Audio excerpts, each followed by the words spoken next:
Bismillahir-Rahmanir-Rahim. Reasons for Decline of Muslims. By Allama Ghulam Ahmed Parwez. Introduction. In the annual issue of the Talooi-Islam magazine of March 1949 a question was raised. Today, the Muslims wherever they are in the world are but in poverty and disgrace compared to other peoples. What is the reason for this humiliation and degradation? Many an answer was received from the varied cross-section of the knowledgeable sages, intellectuals, thinkers, and the discerning, and all were published in the subsequent issues of the magazine. Finally, the author wrote a fully comprehensive article on the subject, which was published in the January/February 1950 issues. It rose in such popularity that it had to be reproduced in the 1952 issue and hereafter. To meet the demand, it was published in book form in March 1956. After this a second edition was also published in the same year, followed by the third edition in 1962. During this period, the writer was obliged to answer many questions on various positions in the article. Many new queries were placed before him requiring satisfactory answers, and thus a greater review emerged. And a necessity, more profound, for an original and more elaborate version of the book arose. This, then, the author reviewed and compiled in this new modified version of the book now being published.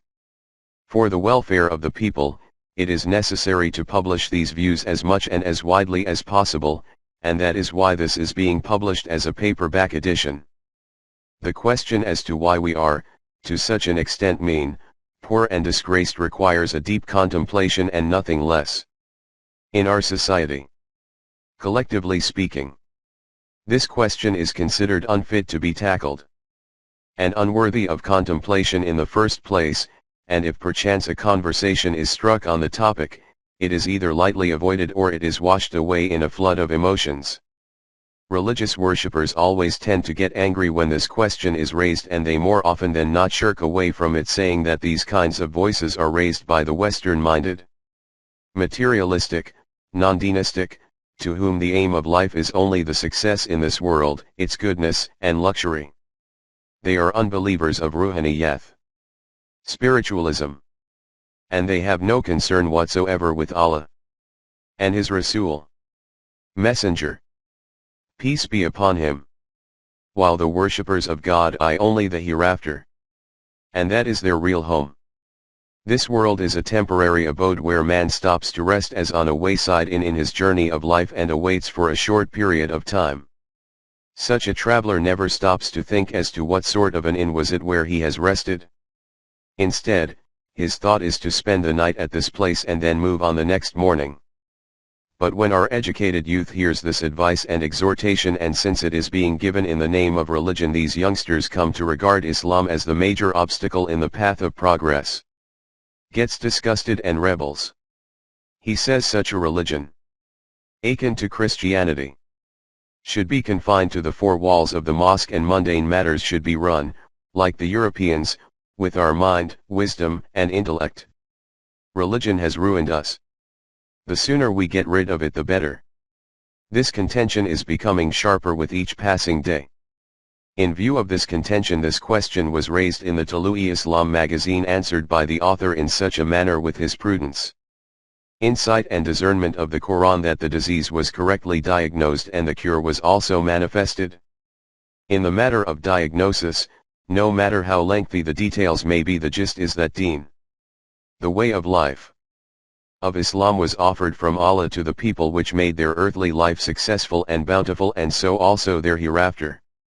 But the so-called believers of the Anbiya, receivers of the message, themselves later turned that deen into religion.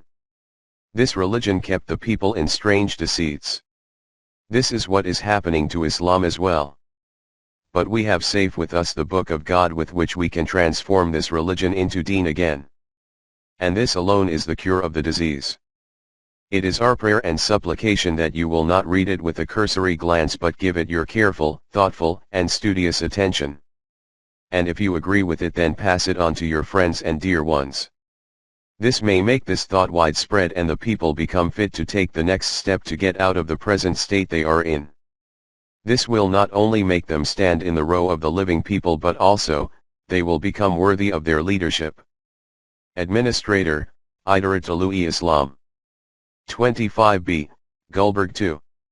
Lahore 54660, Pakistan.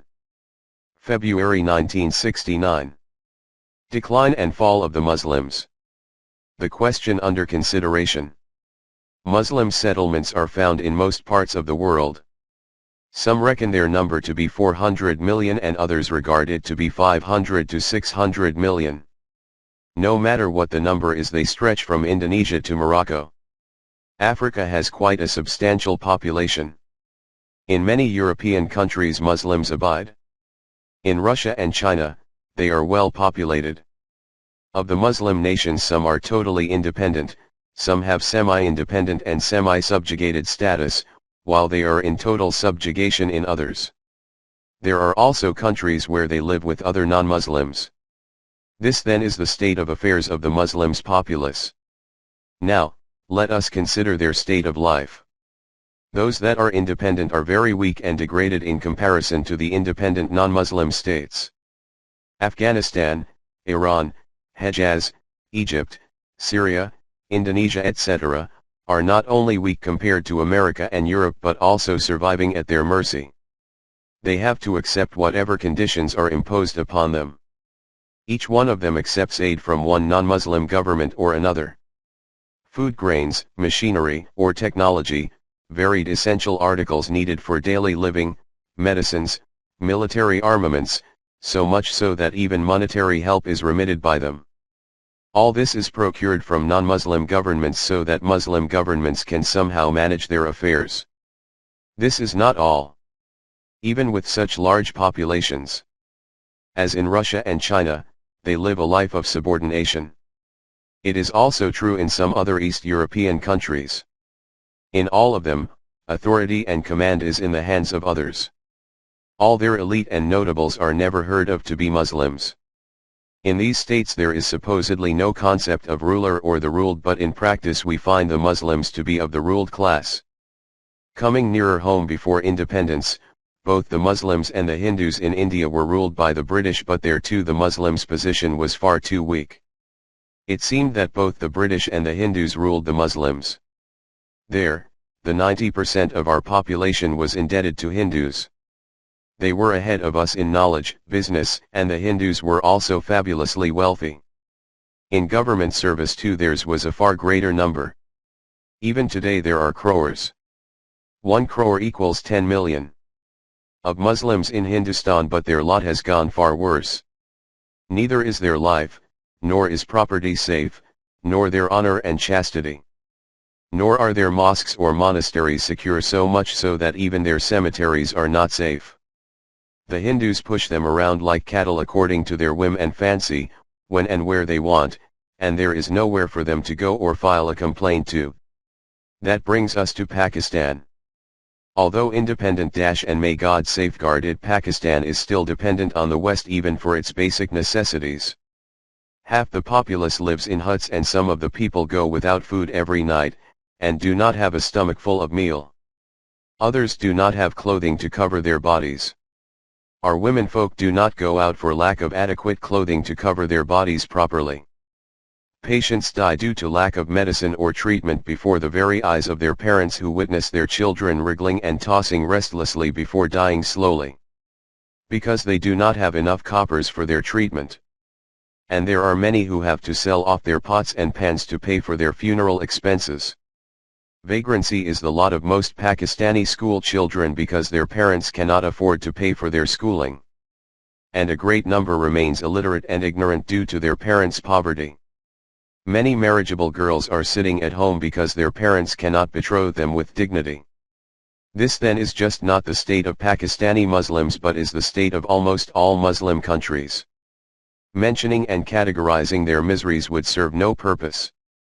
Even in Europe, where Muslims live along with non-Muslims, they are conspicuous by their poverty, be it housing or clothing. In fact their very appearance is pathetic. Obviously, such conditions produce their own problems and evils. Further on, Muslims, as has been said above, live in various regions of the earth. Their geographical states are as different as their varying atmosphere and weather. Different is their way and mode of living. Even their language is naturally different. But in them there is just one thing in common, i.e., they are all Muslims and their religion is the same. Religion is their common factor. Now, think for a moment. If a non-Muslim, considering their entire state of affairs throughout the world, comes to the conclusion that in comparison to other peoples of the world this poverty, weakness and dishonor of Muslims is due to their religion, the basic cause, then, what answer do we have? Surely, it would hurt us most, but then no individual can take it if his religion is attacked in this way. It would make him go mad with rage. But by being angry would not answer that non-Muslim's objective question. If this is not the reason or cause of our retrogression, then what is? I request you to consider this question thoroughly and calmly, and if you cannot arrive at an answer, then please do ask someone else to solve it for you and see if you get from anywhere a satisfactory answer as to why this poverty, this disgrace. Why is he on the heels of others? Why is he dependent on others than their own? Why a beggar of their den? Its answer. You will not get an answer to that question from anywhere else but if you listen to the khutbah, sermon. In the mosque you will hear that the decline and downfall of Muslims is because they have abjured their religion and that Western education has made our people non-religious. He does not perform namaz, prayer, does not fast, remains in suits and boots, shaves off his beard, and goes to clubs to sing and dance. Their wives do not observe purdah, veil, and use facelifts, makeup, visit cinema houses, etc., etc. The speaker says his piece and goes away. But you, with a cool mind and heart, think whether the lowliness, which is our lot, is really due to what has been said above. First and foremost consider the Westerners on whom we are dependent. Do they not do the very same things of which we are being rightly or wrongly accused of in our mosques? They, too, have forsaken their religions. They, too, wine and dine, sing and dance, and their wives wear makeup, etc. And their wives along with their husbands go to the gymkhanas, private exclusive clubs. Then why are they ahead of us? On the other hand, note that among us very few people have abjured their religion. The majority follows the religion. They perform their namaz, prayers, fast, and are religious to the spirit and letter of the word, even dressing exactly as the religion requires. So, also do their womenfolk. But despite this adherence, their life is no different from those who have gone modern. In fact, if you consider further, you will find that it is the poor who comply with the religion most. But being religious did not improve their lot. As a rule they have remained poor and indigent, and lead a hard and difficult life. From this, it is quite evident that this is not the answer to that objective question. This objection in itself is wrong. From most of them you will get the reply that the objective question is wrong in itself. If a Muslim is poor, weak, with no bread to eat or clothes to wear or a home to live, it does not mean he is lowly and in disgrace or is contemptible. They may be so in the eyes of the world, but in the eyes of God the standard of judgment between the respectable and the dishonorable, the rich and the poor, is different altogether. The worldly goods and belongings are mischievous. The more you shun these mischievous worldly things, the more favored and trusted you become in the eyes of God. The world is a dead thing, a carcass, and the one who yearns for it is a dog.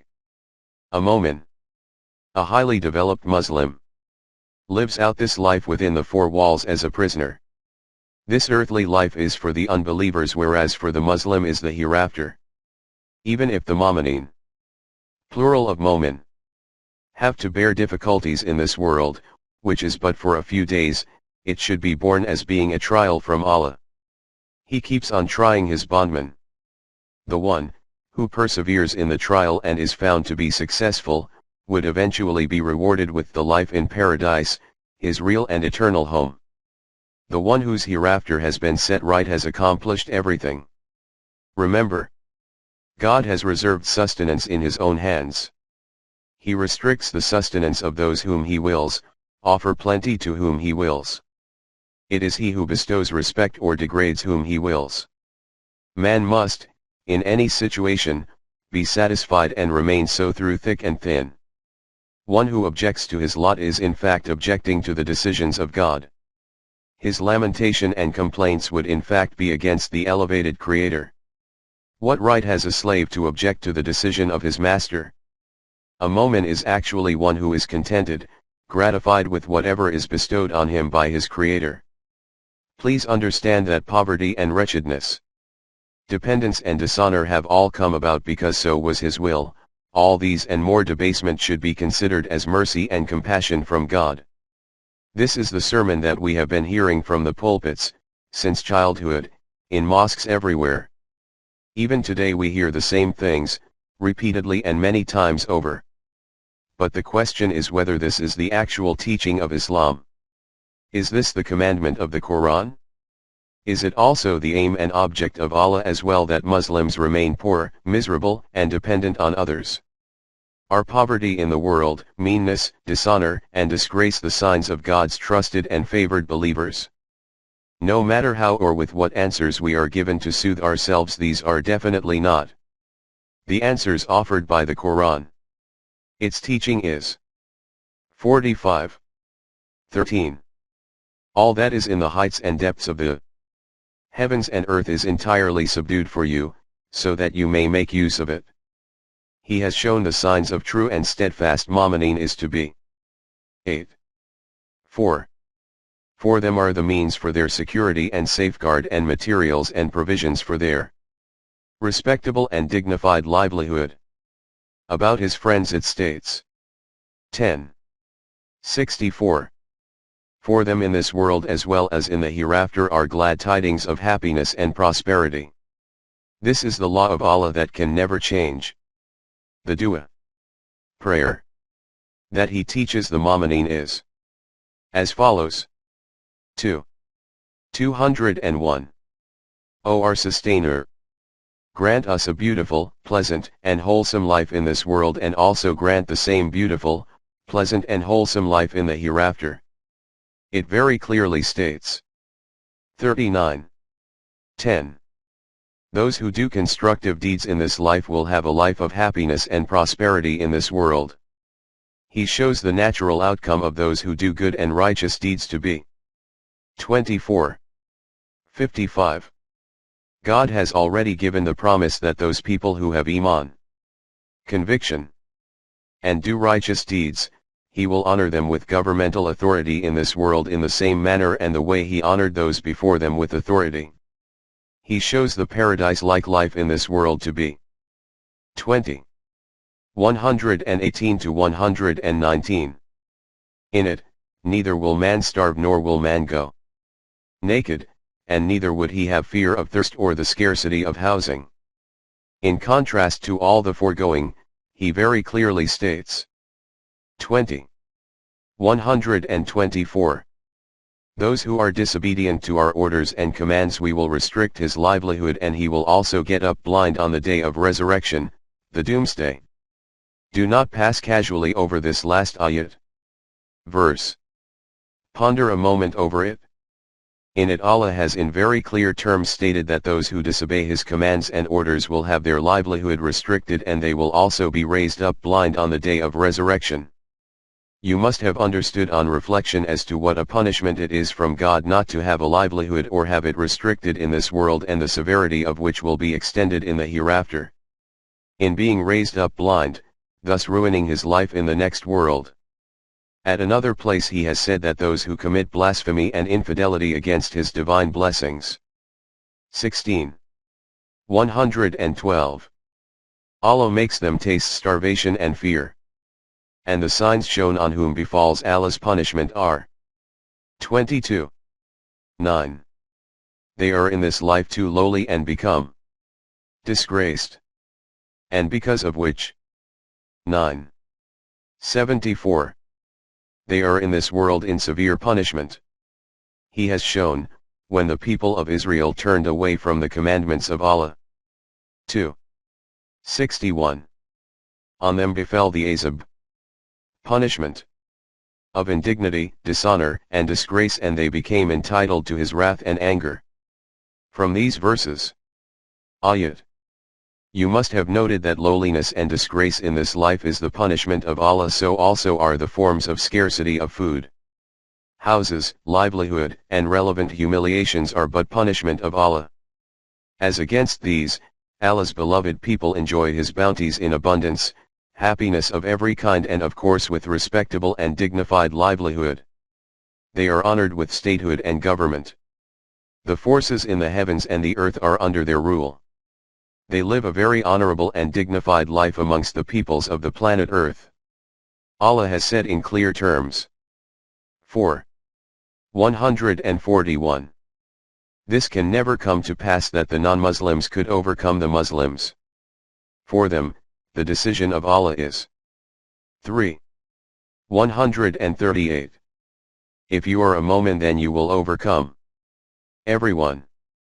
Therefore, it is totally wrong to say complacently that poverty, humiliation, disgrace, etc. are the signs of those who live in harmony with Allah's laws. On the contrary, those who harmonize with Allah's laws lead a life of honors, dignity, prosperity, power, and eminence. He says all this is His verdict and He never changes His decisions. It is possible that due to some setback a nation may be weakened and people may be reduced to poverty and dependence. That this should happen is one thing, but that any group of people should become perpetually as such and remain satisfied in this condition, rather regard it as Allah's blessing, is quite another. The Muslims in general have been in this condition for centuries. How to acquire bread with dignity? This fact has come before us that according to the Quran, in this world the respectable life is where there are provisions in abundance and in supply for sustenance, without the fear a super-controller curtailing it in any way, and where life is of humankind's worthiness, dignity, and splendor. The life of fear is punishment from Allah. But the question now is, how are the provisions of food, material for security, wealth, affluence, all of which are necessary for the removal of anxiety and fear, are to be attained? Quran says that this universe is running under these laws of nature, and for our necessities of life we will have to follow these laws of nature. In this field, all human beings are the same. Everyone has equal right to it. There is no distinction between a mu'min and a kafir. The unbeliever, whoever follows the laws of nature, will acquire his needs. After all, the life of both of them exists on the same physical laws. For instance, a non-believer exists by breathing, so also does a mu'min. They both need food for life, and the effects of poison on both will be the same. In fact, even our Rasuls, prophets, body was nonetheless affected by poisoning when that Jewess poisoned his food. As such, the necessities of existence and their attainment is ruled by one and the same law for all human beings. There is no distinction between a mu'min and a non-Muslim. When he said, 45. 13. Whatever there is in the depths and heights of the universe we have subdued for you. When it says for you, it is addressed not only to Muslims but to humans. Any human, who endeavors and strives for it, nature will make him custodian of its concealed secrets. In it, there is no distinction between Muslims and Kafirs. Allah has made man Khalifa fil earth * and said man alone was given ilm al-asma, knowledge of objects, elements, etc. in nature. Quran has called Adam as Khalifa fil earth, but we have made him Khalifadullah fil earth, meaning, Allah's vicegerent on earth. With this, the difficulty arose whether the Pharaoh and Nimrud can also become Khalifadullah. So, his Khalifadullah he was declared exclusively for the Mu'mins, although, follows, successor, on the planet Earth. Before man certain species populated the world and Adam is the successor of these species. Meaning, he is now living in their place. This then settles the controversy of God's vicegerents. To this successor man, Allah gave Adam knowledge of objects, elements, etc. In nature that was not given to the populace, nowhere has the Quran called Adam as Khalifadullah fil earth. The meaning of Khalifa is one who before man. They, in matter of the series of evolution, were left behind. Therefore, in the world to be successors to the previous species and in the mastery of subjugation of the forces of nature and its heritage, there is no distinction between a Muslim and a non-Muslim. The conception of Allah's vicegerency or deputizing is also wrong because either or both is done in absence of someone. While Allah is omnipresent, therefore, his deputizing or vicegerency does not arise at all. The distinction between Momins and Kafirs arises when the question of the use of the outcome of harnessing nature comes to the fore. For more details see my book Iblio Adam. Therefore, should man desire, he can use this knowledge for his benefit. In this matter, nature will not withhold itself from one group and allow itself to be exploited by another. There will be no difference in its exploitation, may it be by a Muslim or an atheist. Yes, there will be difference in its usage, and this will be dealt with in the coming pages. But, as has been repeatedly said, there will be no difference in these ensuing results. Behold, with what clarity Quran details this point. 11. 15. Those who want the grace and elegance of this life shall have fully the results of their endeavors in this world. In this world there shall be no reduction of any kind, for them. Furthermore, in this matter, please see the verse. Ayat. In Surah. Chapter. Bani Israeli. E. 18. 21. From which this fact will be totally clarified. From the aforesaid issues, we arrive at the results mentioned below. Diamond suit in this life, abundance of necessities of life and fearlessness is worthy and fit to human splendor. Diamond suit necessities for existence can be availed only by the subjugation of nature. Diamond suit, the concealed wealth of nature, is available to any race or people provided it strives for its attainment. In this, there is no distinction between a Muslim and a non-Muslim. Diamond suit, those who do not endeavor and strive for subjugation of nature are deprived of the sustenance of life. Diamond suit, and those who are deprived of this sustenance or are dependent on others for its attainment is a life of indignity, which is the punishment of Allah. Meaning of this life and the hereafter. Now let's move ahead. In the Quran you will also find those verses. Ayat. Wherein worldly possession has been termed mean and abject, against which the hereafter is upheld as permanent and durable. These are those verses. Ayat.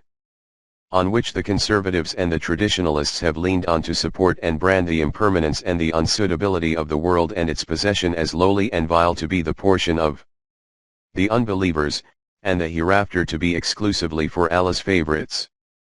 Nonetheless, it is still very important to understand these portions of the Quran correctly. This portion is a bit difficult.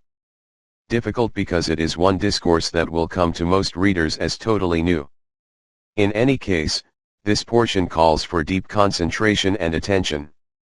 It is not in doubt that the Quran declares the period between man's birth to his physical death, to be life of this world, and the life after this physical death to be as the life of the hereafter.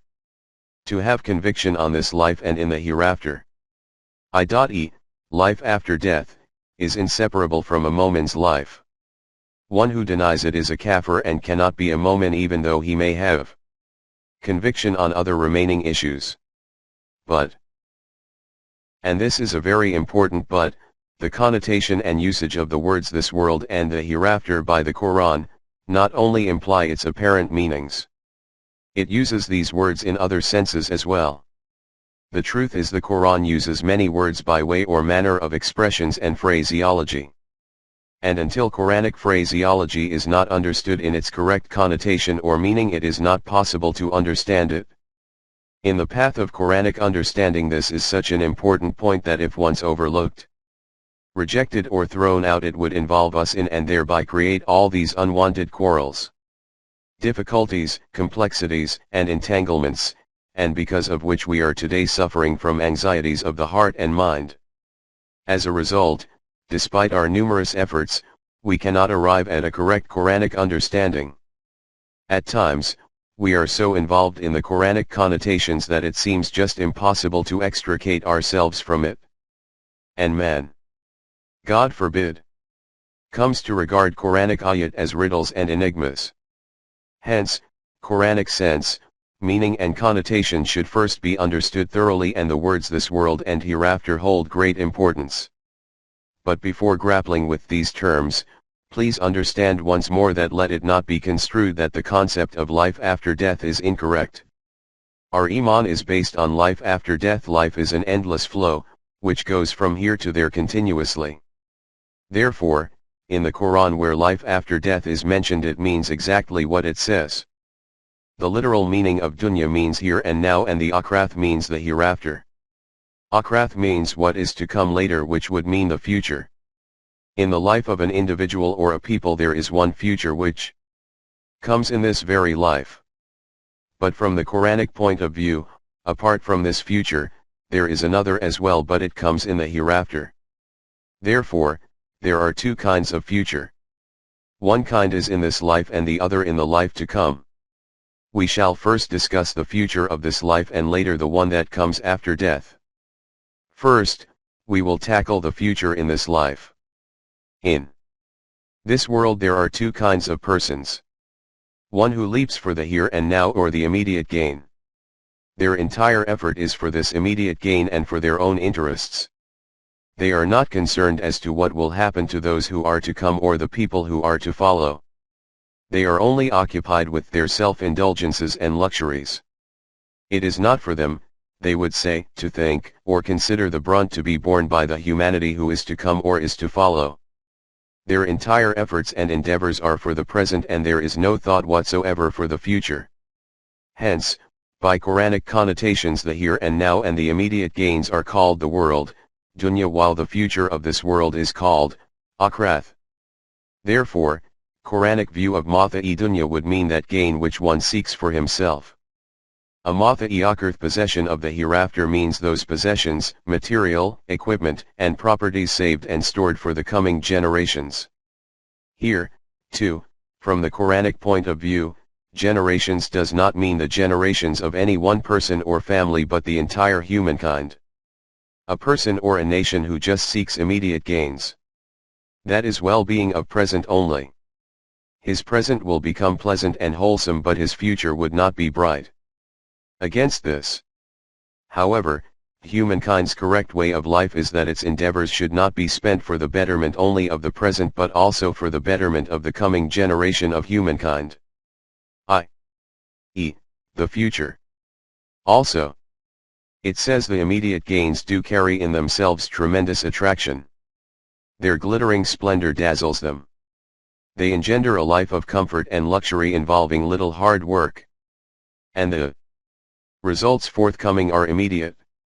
But, those who believe in this way of life disintegrate, and for such there is nothing at all in the hereafter. However, in this context the difficulty that arises is that the immediate gains are conspicuously perceptual, but the gains of the future are still out of sight. Hence, only those will strive and strain for the future who are convinced of the unseen results. For example, there are two farmers. Each one of them has a mound of wheat, which happens to be their only possession. One of them goes to the field and starts plowing it, mixing the seeds with the soil, his only possession of life, while the other farmer makes fun of him.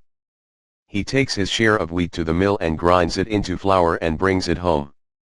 The first farmer has to make do with corn and barley, or at times even go without it and starve it out.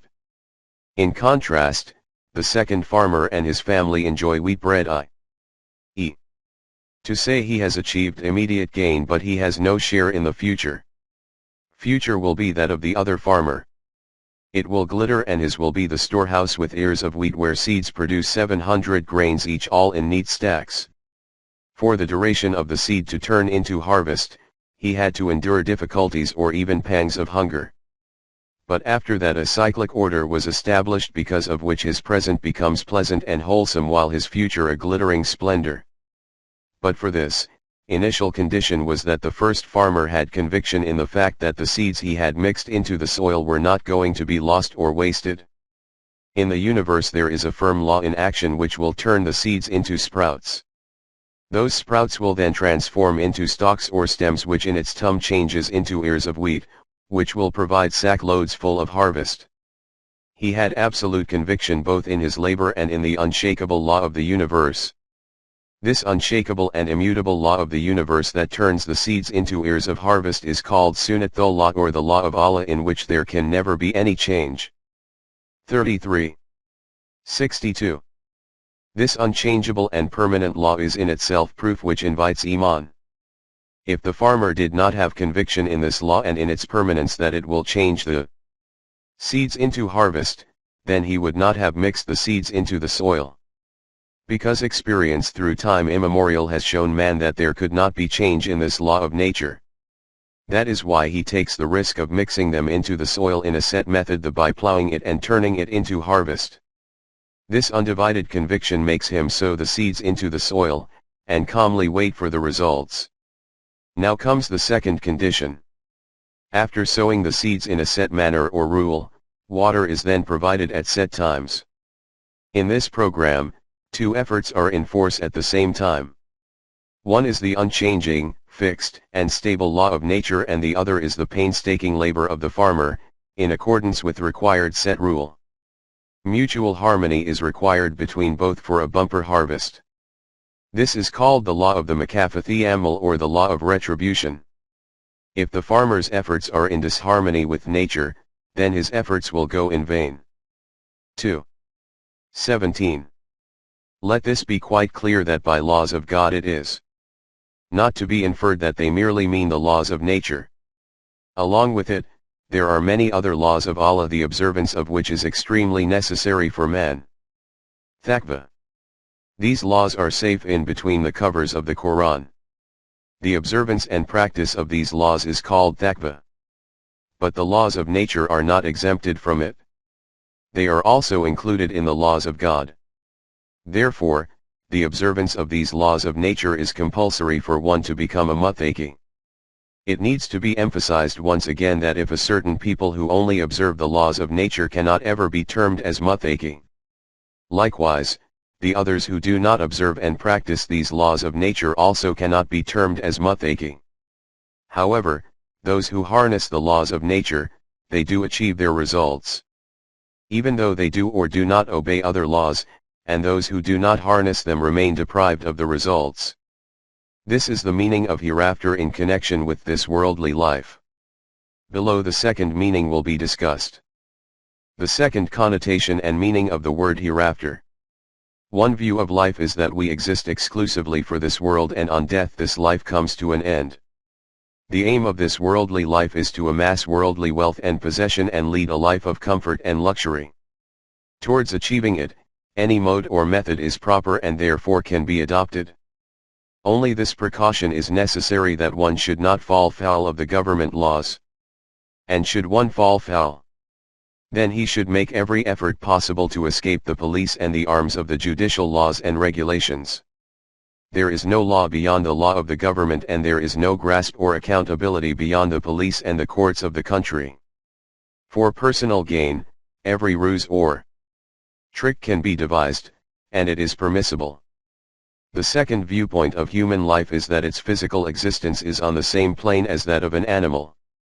But human life begins on a higher level. Man does not consist merely of his physical body.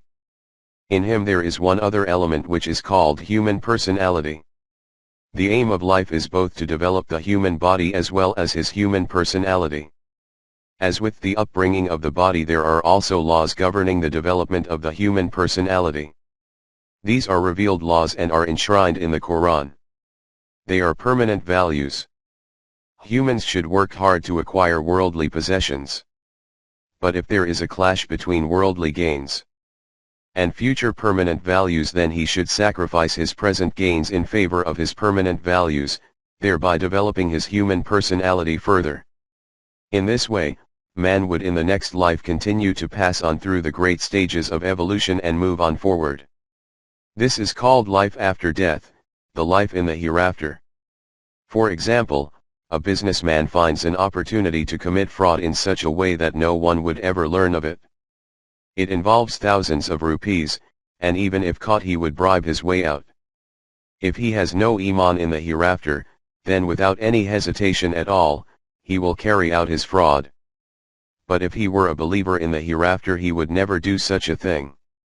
Because honesty is a permanent value, and by safeguarding these values man's self develops and thereby also decorates and embellishes his life after death. On the other hand, worldly gains could be achieved by dishonesty, but his self is ruined, so much so that whether he comes in the grip of the law or police is of no consequence to him. But it does affect God's law of retribution, from which, let alone man's acts, even the thoughts running in his mind do not go unnoticed. Therefore each and every act of man creates a result. In fact, all acts of man himself compile to form his hereafter. According to the Quran, worldly possessions have the powers of attraction and allurement. It should, nevertheless, be obtained. But should an occasion of a clash arise between his worldly profit and his life, then he should never hesitate to expend his wealth to safeguard it. One who saves his wealth when life is in danger, he will become a laughingstock of the world and accursed. This is so because he saved a lower value as compared to a higher value. Now, safeguarding life is indeed very important, but if it happens that one's honor is at stake, then an honorable one is he who, not caring for his life, safeguards his honor. Such a one is very respectable in the eyes of the world. Hence it is clear that the principle of a right way of living is that a lower value should be sacrificed for a higher value. The Quran thus enjoins that for the development of the self, all worldly possessions, whenever in conflict with it, have to be given up and sacrificed for it, no matter how attractive they may be. These are the moments when worldliness is considered lower than the hereafter. Development of the self is a permanent value, and because it achieves permanence after death, it is described as life hereafter. Aim of life. Now substitute the two words dunya and akhirath with those meanings, referred to previously, and consider those positions where Quran has simply called dunya present, here and now, immediate gains, and akhirathas future gains, real possessions. Then everything, the entire discourse will become clear. Quranic teaching is that an individual or a people should not give importance to themselves only, by so doing one only considers his personal aim and objective of life. While, says the Quran, the aim and object should be for the welfare and prosperity of humankind, because only then can humankind evolve itself to pass the gradual evolutionary stages and move towards its proficient and ultimate goal. Those human beings or nations who are self-interested, prey on immediate gains, and their gains are here and now. On the other hand, those people who want to set up in this world such an order under which entire humankind's elevation is reached or achieved are described as those interested in the future of their happiness, welfare and prosperity. Therefore, under Quranic teaching, true and factual effort should be directed and sought for the welfare and prosperity of the entire humankind, and also for the prosperity of the future generations. It also states that those individuals who work for its attainment without breaking any values, then their individual self is developed in such a manner that the self becomes entitled to eternal life. In this way, their world present becomes a life of happiness and rejoicing together with the life in the hereafter future, which also becomes integrated, happy and pleasant. Quran, in a very clear manner, states of the groups mentioned above, the consequences of their efforts, portraying them very lucidly. Two groups. 200. Those people who are of this belief or are followers of this belief that they receive only the immediate gains. They do get those gains. In contrast, those who want their present and future as well to become glittering and refulgent, so shall they have their desires. 201 to 202. And those people who desire that God's law of development performed in such a way that their present as well as their future become commendable and be saved from those despicable and hopeless consequences which is humankind's terrible punishment. Then so shall they be rewarded, never taking long to arrive at the results. When results reach maturity or arrive at a climax, then at that very moment, they become manifest and clear. Quran says that it is just not possible that a people who strive for the future should have their present dark and obscure. That is because after the initial efforts for the future are made, a circle is formed where the coastlines of the present and the future merge to move together forward, and continue to do so. In the farmer's example, when after overcoming the initial difficulties, he takes over the control and reaps the harvest. No sooner the harvest arrives home, his present becomes pleasant and beautiful. And hereafter he engages himself in the preparations for the next harvest.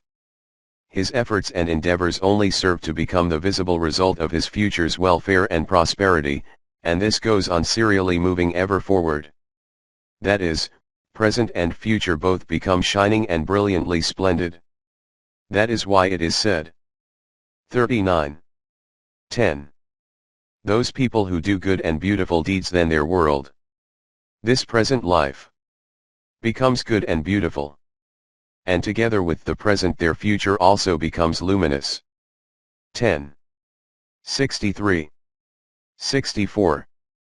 Those people who believe in the correct way as shown by the Quran, have faith in it and lead their lives according to it, for them there is happiness, pleasantness, and prosperity both in the present and in the life hereafter. It is God's firm and unshakable law wherein there can never be any change. And this is a very great success and achievement.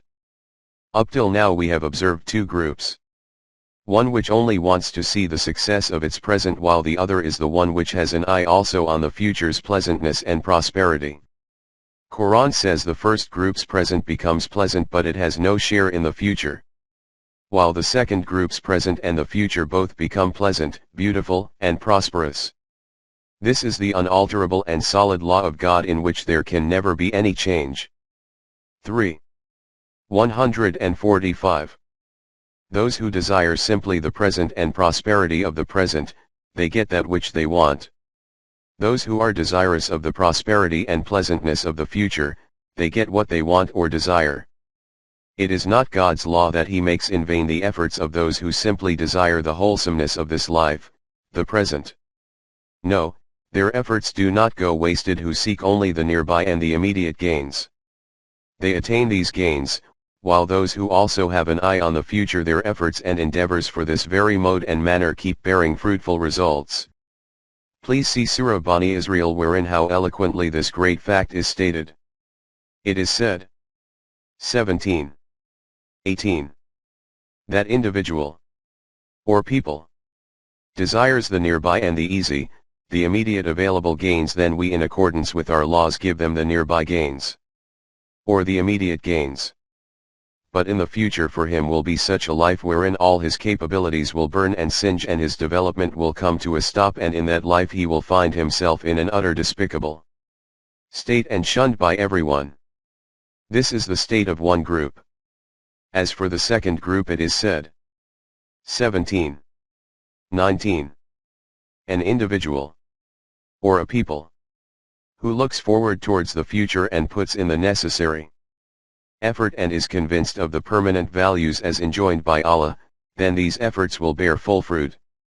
This is the law of nature and the efforts of neither group will go waste.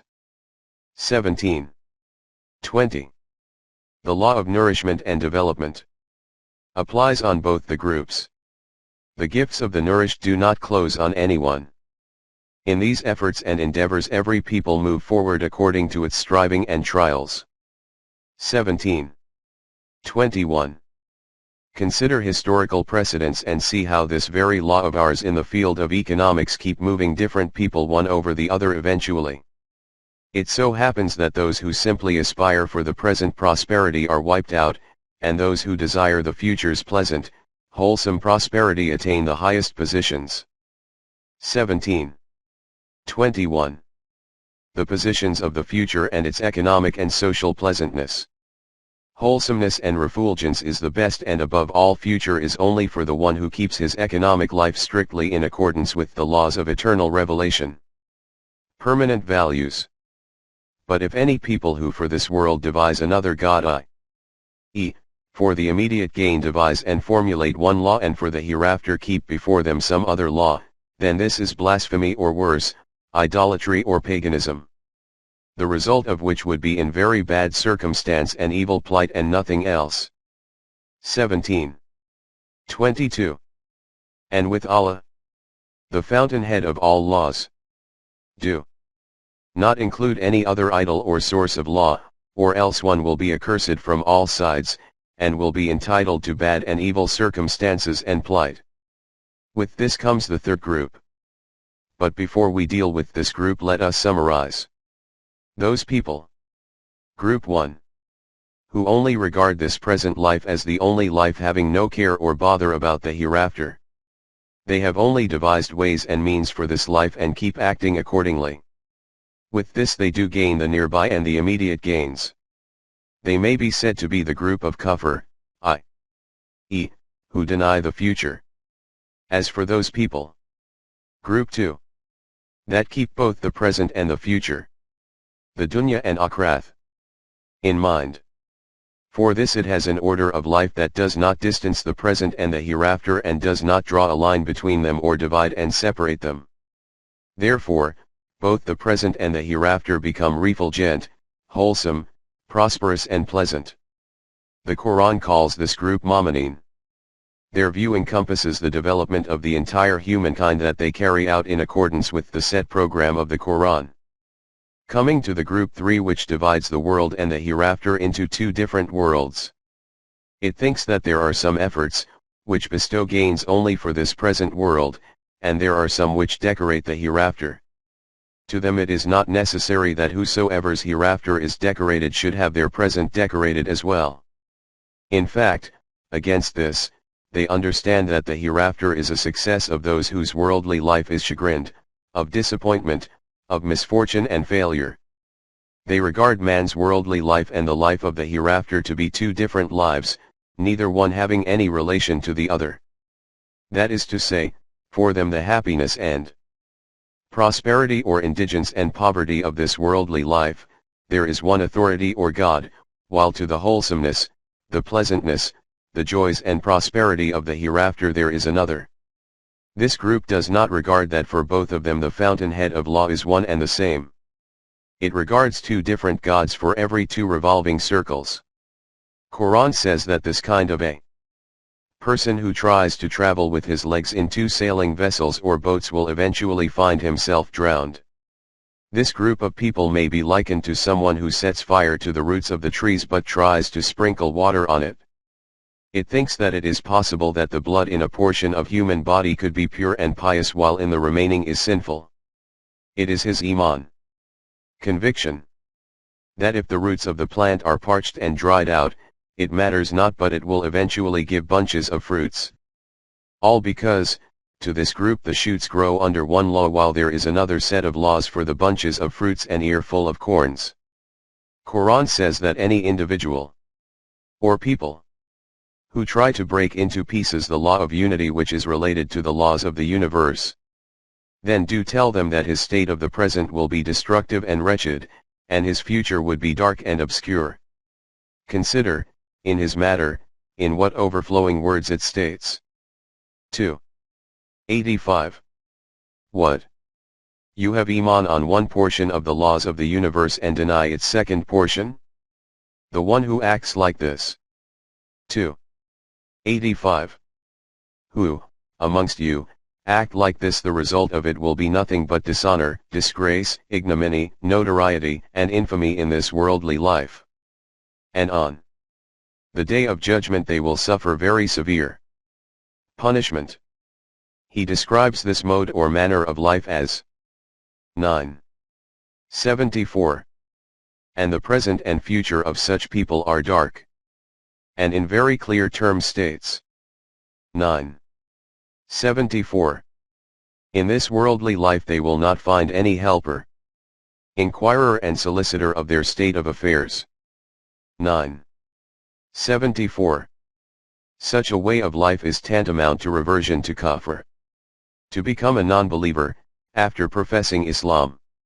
Allah will afflict them with a painful doom in this world and the hereafter, and they have neither protecting friend nor helper in the earth.